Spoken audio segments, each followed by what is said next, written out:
Bueno, ya tenemos 4 personas. Esperemos que se vayan uniendo un poco más.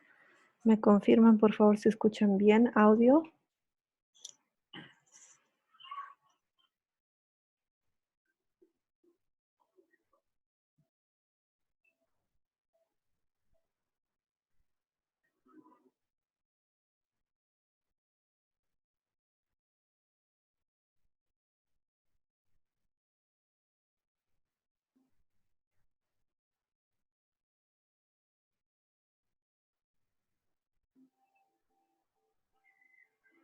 Gracias, Geisa. Raiza también está entrando. Vamos a admitirla. Perfecto. Muy bien. Mientras que van llegando sus compañeros, vamos a ir haciendo un pequeñito repasito de todo lo que hemos avanzado en el hito 3, porque hoy vamos a terminar y vamos a concluir el avance del hito 3. Ya como ustedes se habrán dado cuenta, estamos un un pasito más adelante, y es porque me interesa mucho que avancemos para que después podamos tener mucho más tiempo para hacer la revisión de sus trabajos de investigación y para poder afinar algunas cosas extra de la asignatura. Además que la parte de estadística inferencial es bastante pesada y yo requiero bastante tiempo porque a distancia es mucho más difícil de entender. Sin embargo, les voy a pasar unos videos muy buenos de una universidad de Valladolid, de España, que les explica muy bien. Son videos un poquito largos, pero sin embargo creo que son muy buenos para comprender, ¿ya? Bueno, entonces empecemos, por favor. ¿Me confirman si ven la presentación?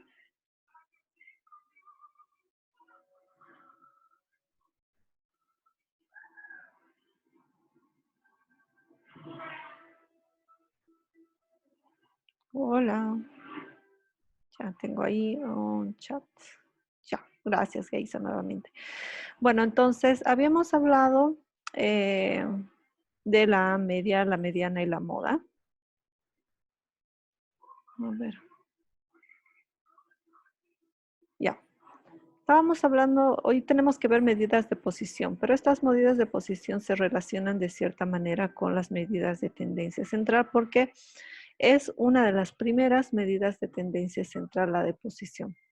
Entonces, vamos a entender que hay medidas que son de posición central, por ejemplo, de tendencia central o posición central, que es la media, la mediana y la moda. Y aquellas medidas de posición que son no centrales, que es lo que vamos a ver hoy día, que son los percentiles, los deciles y los cuartiles. Haciendo un repaso de la media, mediana y moda, ¿qué nos decía? La media era el promedio aritmético simple, promedio o media, en el cual se obtenía a partir de dividir la suma de todos los valores por la cantidad de datos que yo había observado, ¿no? Y esto tanto podía ser por el total de la población, si yo tenía los valores de toda la población, o para el total de la muestra, si es que yo trabajaba con un valor muestral. Dicho de otra manera, era la repartición equitativa de todos los valores entre el total de miembros en los cuales se va a dividir. Ya habíamos hecho un ejemplo, no vamos a recalcar sobre esto. La moda, habíamos dicho que es un valor de frecuencia, le interesa saber cuál es el que tiene mayor probabilidad de salir. Es específicamente para aquellas variables de tipo um, nominal, ¿no? Porque es la única que se puede calcular en nominales, pero también hay ciertos casos en ordinales, por ejemplo, o en cuantitativas que son aplicables. En las cuantitativas, por ejemplo, en la presión arterial, ¿no? Entonces a veces es importante más la moda que otras, y en aquellas que son ordinales, por ejemplo, en el estado civil. Ya, no vamos a andar tampoco sobre el cálculo Dice, porque lo hemos hecho. Sí, Listen, antes de pasar, tenía una duda. ¿En el práctico salen muchas modas? ¿Hay que colocarle todas o solamente una? ya. Por ejemplo, en un ejercicio tenía, digamos, que eran 3 veces 3, digamos. En otro había 2 veces 5. Ya, vamos a ir justamente a eso. Y aquí nos lo dice, ¿no? Las desventajas de la moda, dice. Hay muchos datos donde no hay un valor modal. En ese caso se llama amodal. Hay casos en los que existe más de una moda. Por ejemplo, bimodal cuando tiene dos modas o multimodal cuando tiene múltiples modas. La pregunta depende ¿de qué depende? Yo como investigador, yo tengo que decidir si para mí es importante todas las modas o solamente una. Y en caso de que yo quisiera solamente escoger a un representante y mi variable tenga múltiples modas, entonces mi moda no va a ser un buen indicador, ¿ya? No va a ser un buen indicador. Lo que debería hacer es buscar otra medida de tendencia central diferente a la moda. Sin embargo, si tengo variables cualitativas nominales que tienen más de una moda, pues debo mencionarlas todas si es que así yo lo deseo. Si no deseo mencionar todas, puedo tomar bueno, hay diferentes tipos de modas, les he dicho, hay diferentes tipos de medias, de medianas. Entonces, hay un tipo de moda que busca la moda central. Entonces, de todas las modas, busco aquella que se ubique en la posición más del centro, como la mediana de las modas, ¿ya? Algo así más o menos. Entonces, no nos vamos a quedar nuevamente con eso. En su práctico se pusieron una sola moda o pusieron varias, está bien y está correcto. Pero para su vida real, para los ejercicios reales en los cuales ustedes se van a presentar, pregúntense como investigadores, y eso depende de ustedes, como investigadores, si para ustedes es importante colocar todas las modas o seleccionar un solo representante de ese conjunto. ¿Ya? Espero que haya contestado a tu pregunta. Sí, licenciada. Ok, gracias. Y por otro lado tenemos la mediana, ¿no? Que si se fijan, la mediana es una medida que va a separar el 50% por debajo y 50% por encima.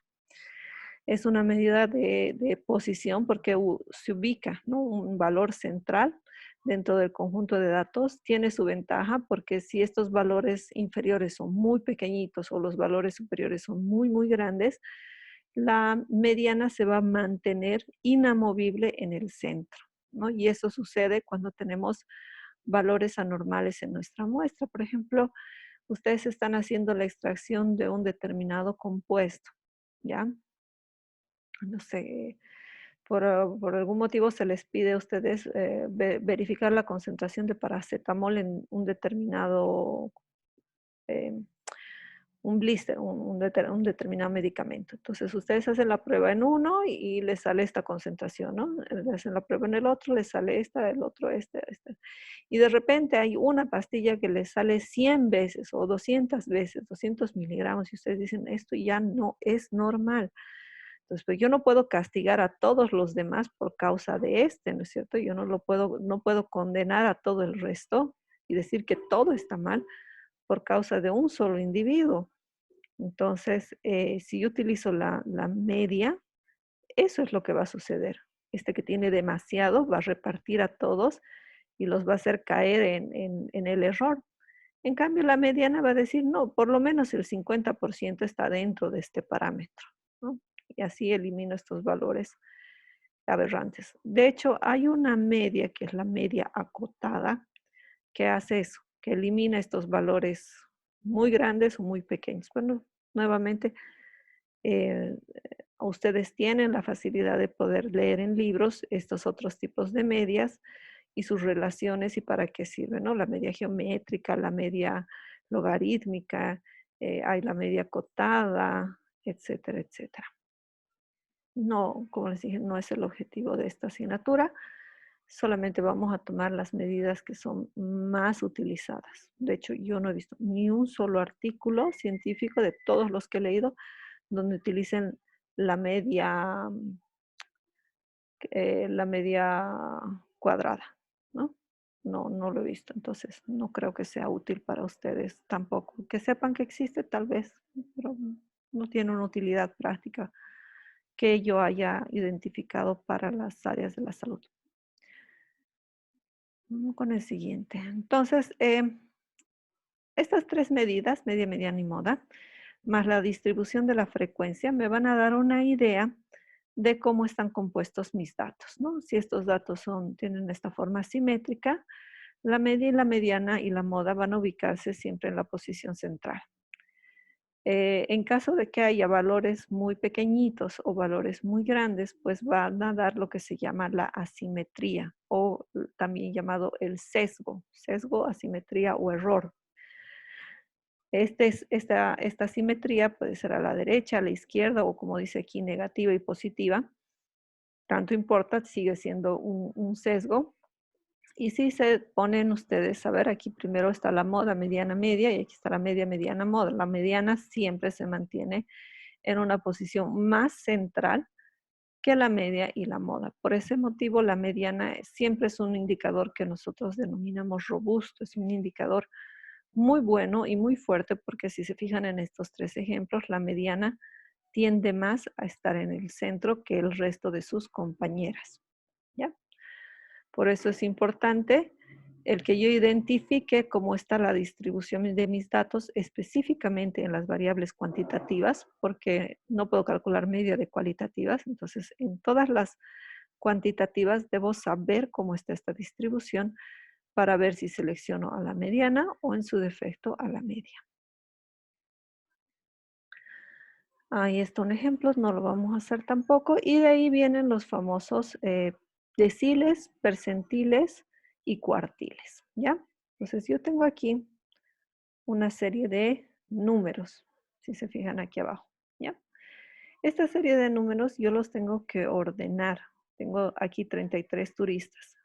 Esta serie de números yo los tengo que ordenar desde el más pequeño hasta el mayor y les tengo que asignar una posición, ¿no? Entonces aquí ya está ordenado del menor al mayor y les asigno la posición. Puesto número 1, puesto número 2, puesto número 3, número 4, número 5, número 6, etcétera, ¿no? Y una vez que yo hice esto, yo tengo que aplicar, ¿se acuerdan de la formulita? Que era n más 1 dividido entre 2. Entonces aplico esa fórmula dividido entre 2. Aplico la fórmula con el objetivo de encontrar la posición del centro. ¿Ya? Como tengo 33 datos, n más 1 dividido en 2. Como tengo 33 datos, entonces esto va a tener que ser igual a 34 dividido entre 2, que me da a 17. Entonces tengo que ubicar el puesto número 17. Empiezo a contar.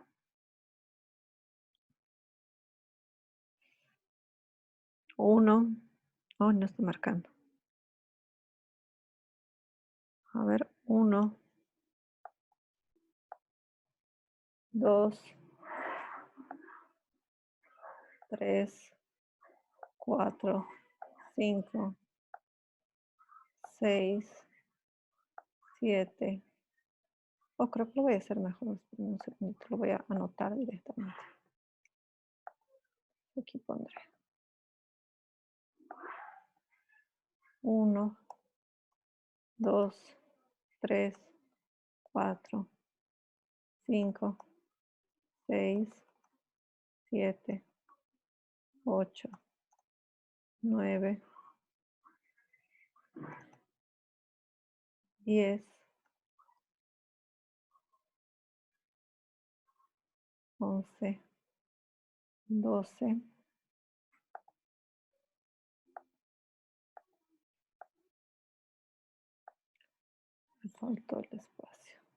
13. El problema es que no puedo hacerlo más chiquitito. 14,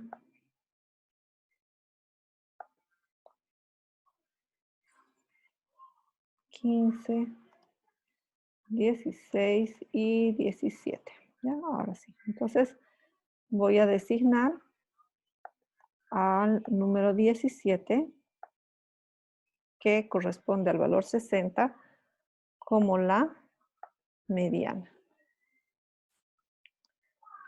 Ahora, esta mediana corresponde a su vez al 50% de los datos. Por lo tanto, Si nosotros estamos trabajando en percentiles, esto va a corresponder al 50% o también al percentil 50, P50. ¿Ya? Es lo mismo. 50%, P50. ¿Ya? Si yo quiero dividir en 4 partes, fíjense, ahora tengo 17 datos.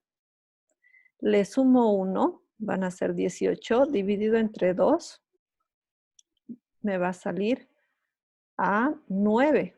Entonces, el puesto número 9,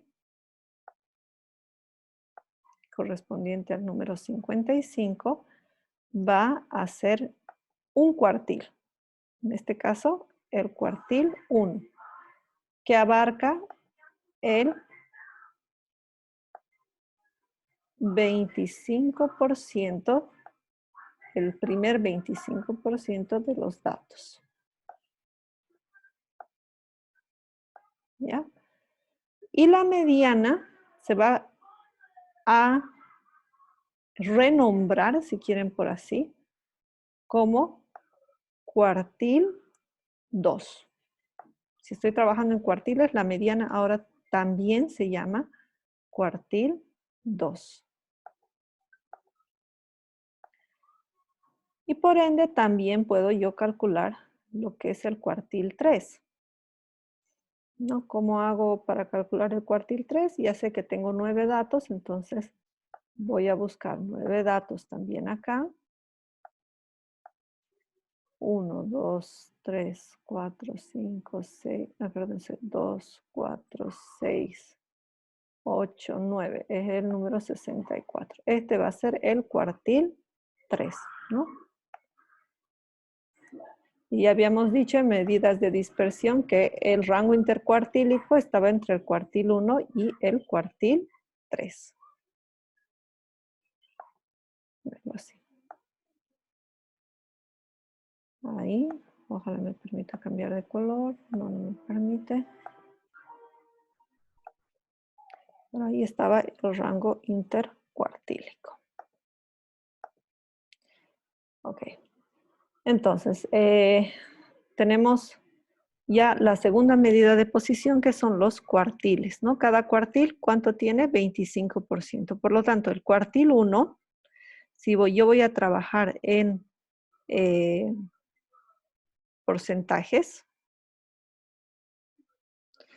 si yo voy a trabajar en porcentajes, entonces se convierte, se transforma, como es el 25%, el cuartil 1 se transforma ahora en el 25% o percentil 25. Y lo mismo pasa aquí con el cuartil 3, ¿no? El cuartil 3 ahora se va a llamar, que es el 75%, se va a llamar percentil 75. ¿Ya? El cuartil 3. Bueno, entonces tenemos medidas de posición.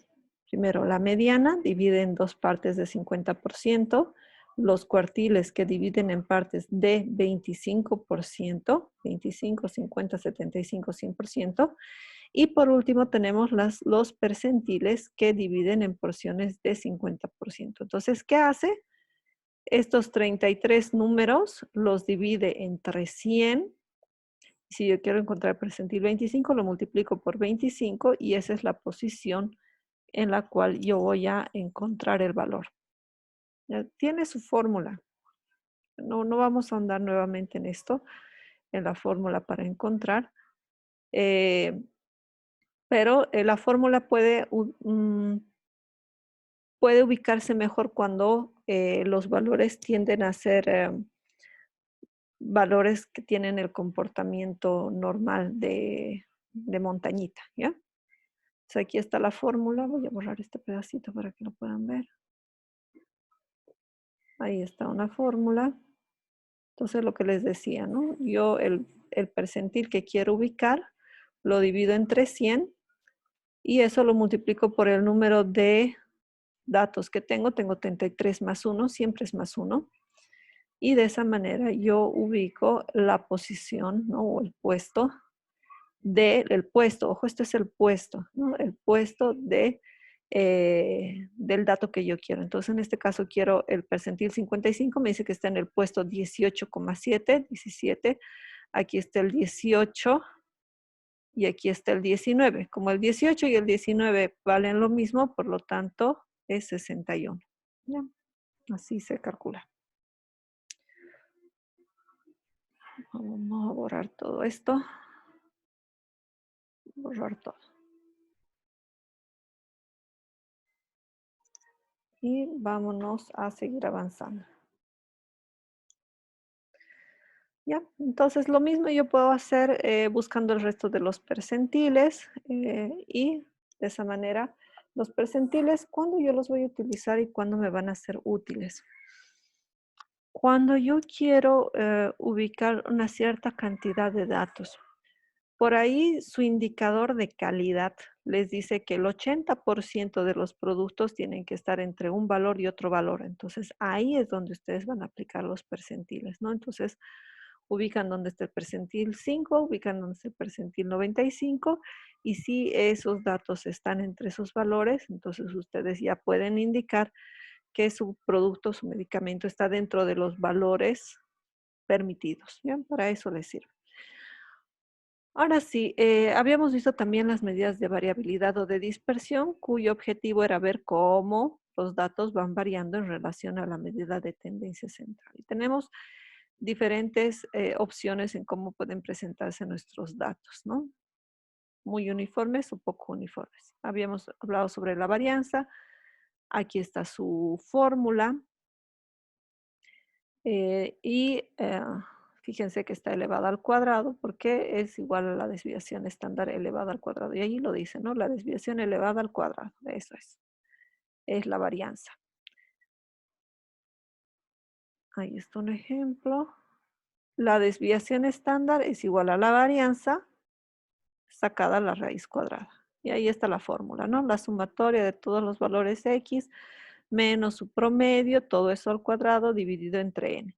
Entre n si estamos trabajando entre el total de la población y n menos 1 cuando estamos trabajando en muestras, ¿no? Para que sea más holgada nuestro dato. Y por último tenemos el representante del coeficiente de variación, que no es nada más que nuestra desviación estándar dividido entre la media, por 100 para sacarlo en porcentaje.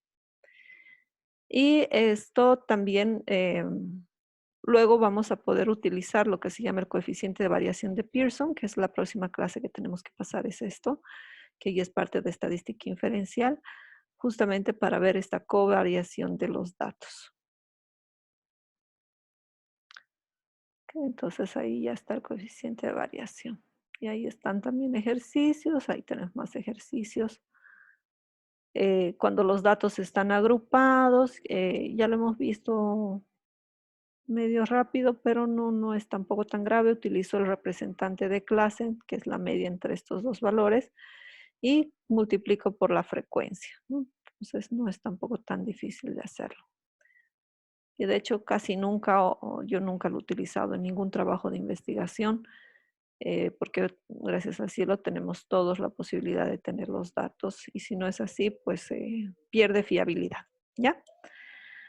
Ok, entonces ¿se entendió lo que era cuartiles, deciles, percentiles? Estaba más acá. Sí, de esto. Bueno, espero que sí, porque no hay preguntas.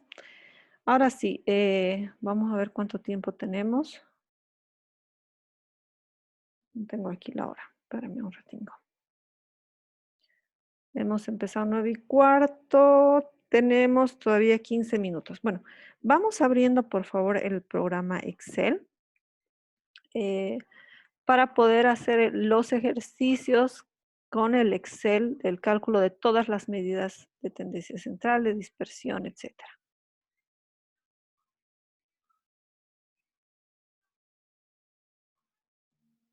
Que yo sé que la mayoría ya lo hizo, pero si hay alguien que todavía no lo haya hecho, pues es bueno.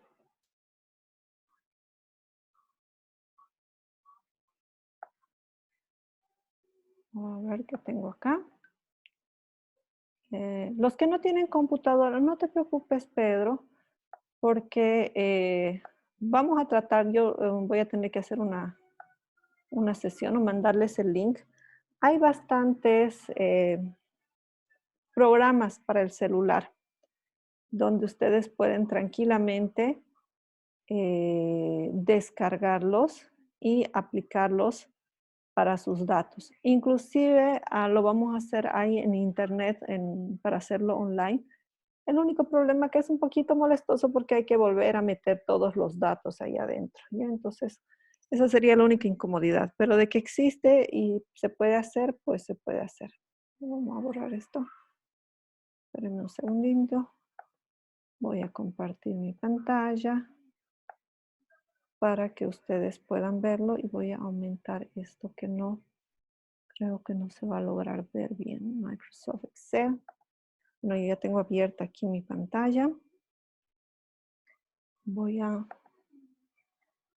bueno, mi computadora es un poquito diferente a la suya, porque uno está en otro idioma y segundo es una Macintosh. Entonces, va a variar algunas cosas.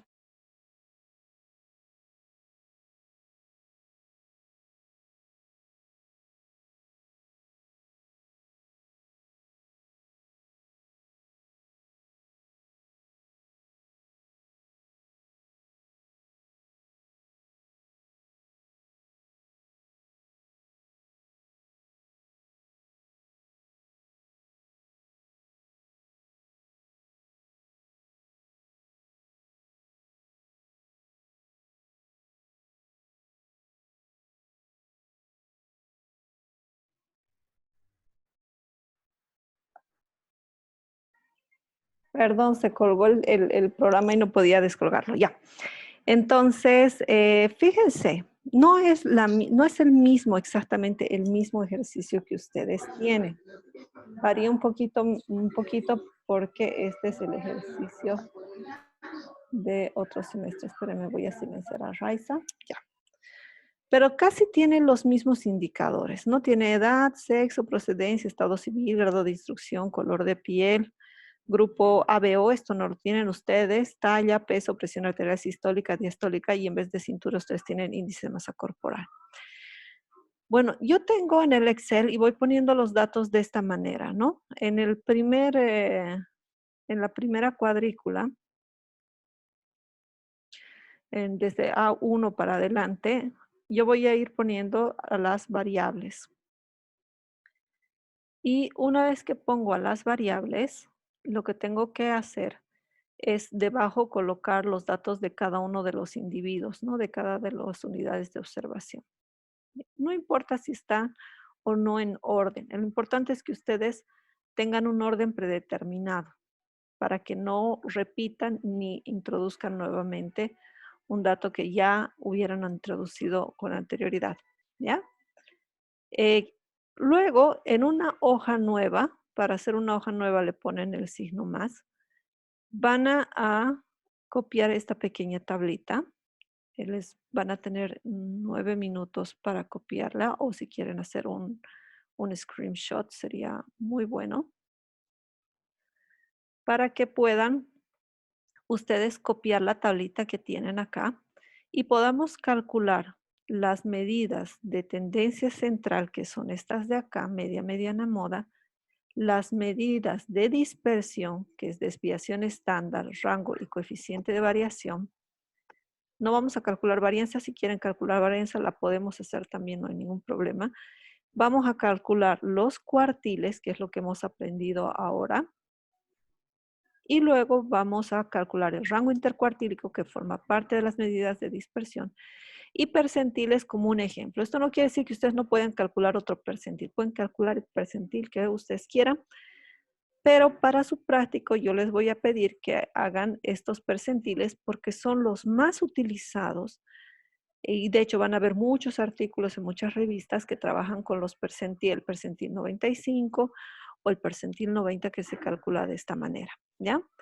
Entonces voy a agrandar un poquito más mi pantalla quiero que por favor los que puedan le saquen un screenshot o en su defecto puedan ustedes copiarlo directamente en sus ordenadores para que de esa manera, como ya se está acabando la sesión de Zoom, la siguiente llamada, ya podamos empezar a trabajar cómo se hace todo esto, ¿ya? Entonces, les pido por favor, les saquen una fotito o vayan copiando. Si tienen su cuaderno también pueden copiar porque estos son todos los comandos de Excel que vamos a utilizar y vamos a necesitar.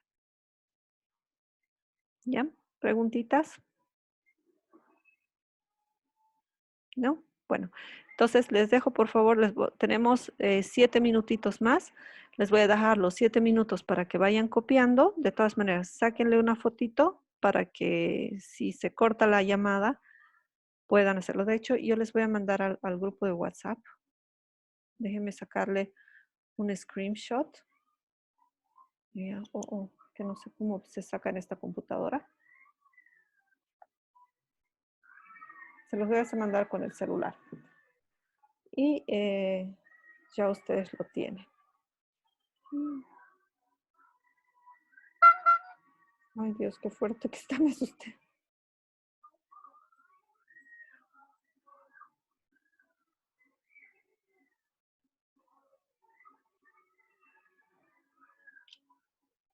Ya se los envié igual al WhatsApp. Por si se les corta. Yo voy a desactivar mi micrófono. Y mientras tanto, ustedes, si tienen algo que decirme, por favor me escriben en el chat para que yo conteste después las respuestas.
Bueno, tenemos 2 minutitos más y hay algo que quiero hablar con ustedes con respecto a la pregunta que me acaba de hacer Pedro en el chat. Y dice que sí les voy a pasar el video. Recuerden que el video se pasa con el objetivo de que ustedes repasen y no con el objetivo de que ustedes pasen la clase, sino repasen la clase. O en el caso de ciertas personas, como a veces Raiza que está trabajando, pueda acceder al material que no pudo hacerlo en vivo. La universidad tiene un sistema de registro y de hecho entran a nuestras sesiones de grabaciones para ver si los estudiantes están o no están activos. ¿Qué quiere decir eso? Si participan, si hablan, si preguntan, etcétera. Y eso también se contabiliza y forma parte de la evaluación. Entonces, no es solamente prender la computadora, poner la asistencia y después veo la grabación porque sí, ¿no? Entonces, las personas que no están participando activamente, yo sé quiénes participan, Noelia me pregunta, Geisa me pregunta, esas personas que están constantemente activas van a aparecer en el sistema del CIAR como personas que participan activamente. Eso es un estudiante activo. Y aquellas personas que solamente están ingresando y cuando yo les hago preguntas para que contesten y no me contestan, se las pone como que participan, pero no están participando activamente, solamente ingresan algunas veces, pero no participan, etcétera. Y la universidad está considerando eso también como parte de su formación, ¿ya? Por eso les voy a pedir que cuando se hagan las preguntas dirigidas o no dirigidas, tienen ustedes que contestar esas preguntas porque de lo contrario se les está notando como